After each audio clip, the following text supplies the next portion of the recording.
Olá a todos e todas. Vamos fazer algumas reflexões sobre a 21ª avaliação de aprendizagem de processo, a 21ª AP, nono ano matemática. Nós notamos que os alunos tiveram dificuldades em trabalhar com triângulos semelhantes. Então, nesse sentido, que nós produzimos esse trabalho para fazer algumas sugestões de abordagem de sistema, de retomada de sistemas para que os alunos possam desenvolver essas habilidades.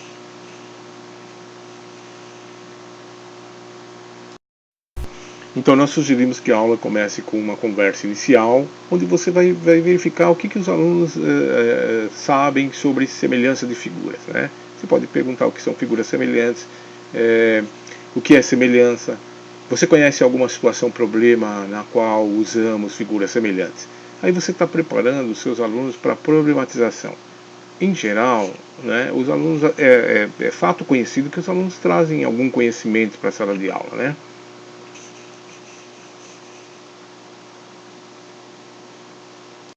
Exemplo de problema é esse que se encontra na figura aí. Nós temos dois triângulos semelhantes e a gente quer calcular um dos lados do triângulo sabendo o valor dos outros lados.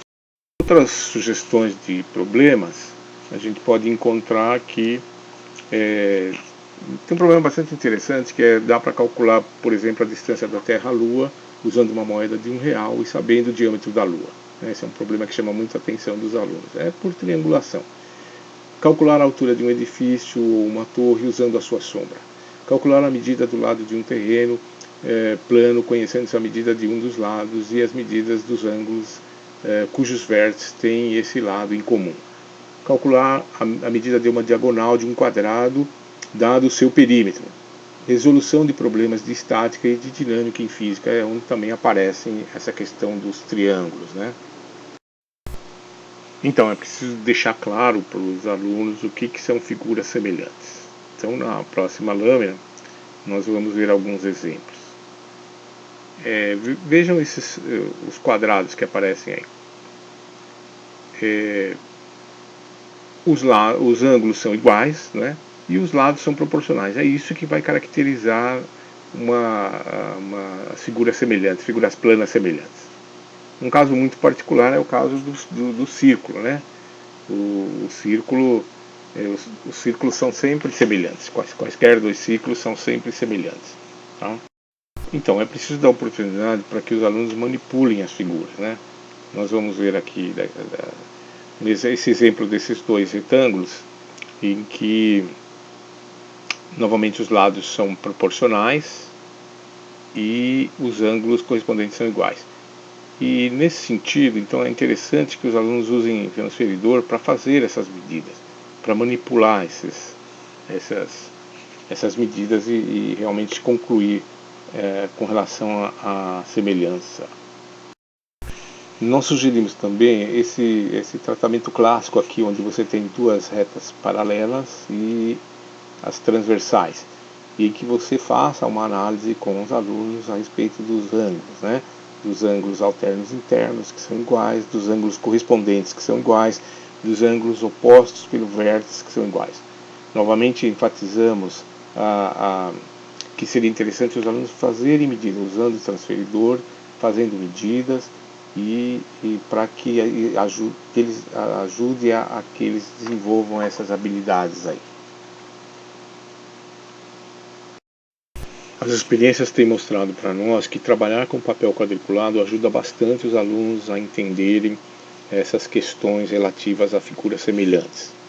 O que eu gostaria de frisar é quando você for trabalhar com papel quadriculado, que você desenhe as figuras em posições diferentes, como está mostrado aqui, né? Porque normalmente os livros eles têm mostrado as figuras semelhantes em posições idênticas no papel. E isso já acaba gerando, quando o aluno vê a figura numa posição diferente, como está mostrado aqui, ele acaba se confundindo e tendo alguma dificuldade em identificar a semelhança entre as figuras.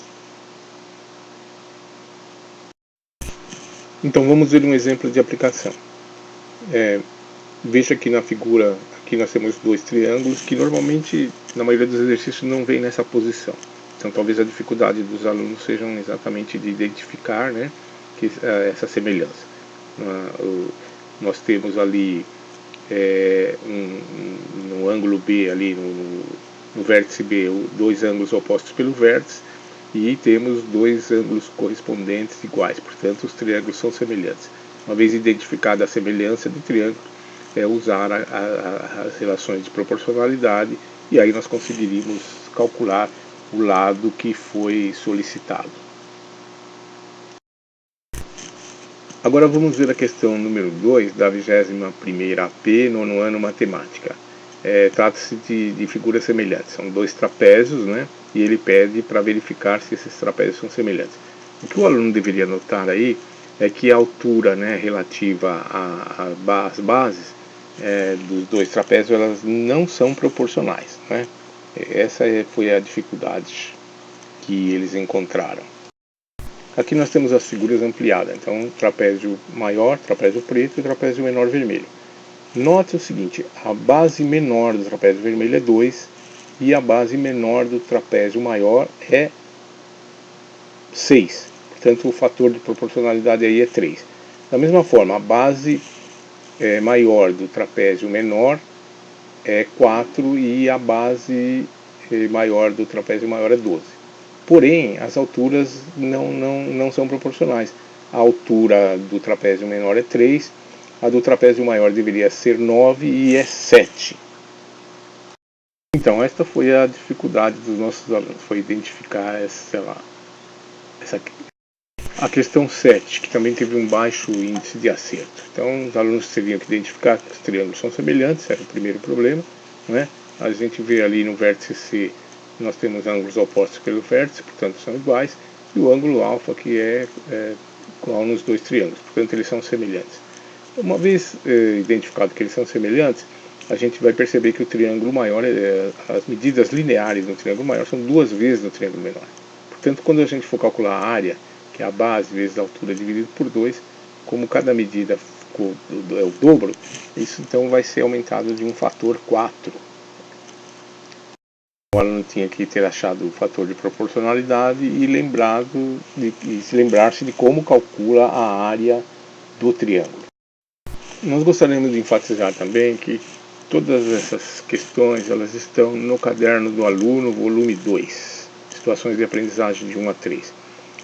Lá você tem um material que te possibilita trabalhar essas situações que nós estamos colocando aqui. Evidentemente você pode usar também, complementar com o material que você achar necessário. Mas nós gostaríamos de lembrar que o caderno do aluno ele dialoga diretamente com a AP.